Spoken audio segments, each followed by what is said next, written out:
അൽദാൻ ഗ്രൂപ്പിന്റെ നേതൃത്വത്തിൽ അൽദാൻ ഓണം എന്ന പേരിൽ സംഘടിപ്പിച്ച ഓണാഘോഷം ലഹരിക്കെതിരായ ശക്തമായ ബോധവൽക്കരണ പരിപാടിയായി മാറി. ലഹരിക്കെതിരായ പോരാട്ടത്തിന്റെ ഭാഗമായാണ് ഇത്തവണത്തെ ഓണാഘോഷ പരിപാടികൾ സംഘടിപ്പിച്ചത്. ആഘോഷ ചടങ്ങിൽ ലഹരി നിർമ്മാർജ്ജന സമിതി സംസ്ഥാന പ്രസിഡന്റ് കുഞ്ഞിക്കോ മാസ്റ്റർ ലഹരിയുടെ ദൂഷ്യവശത്തെക്കുറിച്ച് ബോധവൽക്കരണ ക്ലാസ് നടത്തി. ലഹരി വ്യക്തികളിലും കുടുംബങ്ങളിലും സമൂഹത്തിലും സൃഷ്ടിക്കുന്ന ഗുരുതരമായ പ്രത്യാഘാതങ്ങളെക്കുറിച്ചും ലഹരിയുടെ വ്യാപനം തടയേണ്ടതിന്റെ ആവശ്യകതയെക്കുറിച്ചും അദ്ദേഹം വിശദമായി സംസാരിച്ചു.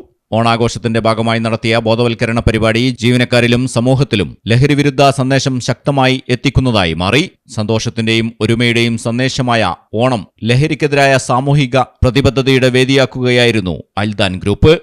ചടങ്ങിൽ Aldan group managing director Thayyil Siddique അധ്യക്ഷനായിരുന്നു. News desk Malayalam television. അക്കരയുടെ പൈതൃകം, ഇക്കരയുടെ കൗതുകം. Aldan Arabian bakes. മനസ്സും വയറും ഒരുപോലെ നിറയ്ക്കാം. രുചികരവും ആരോഗ്യപ്രദവുമായ അൽദാൻ ലബനീസ് കുബൂസ് ഇപ്പോൾ കേരളത്തിൽ എവിടെയും ലഭ്യമാണ്.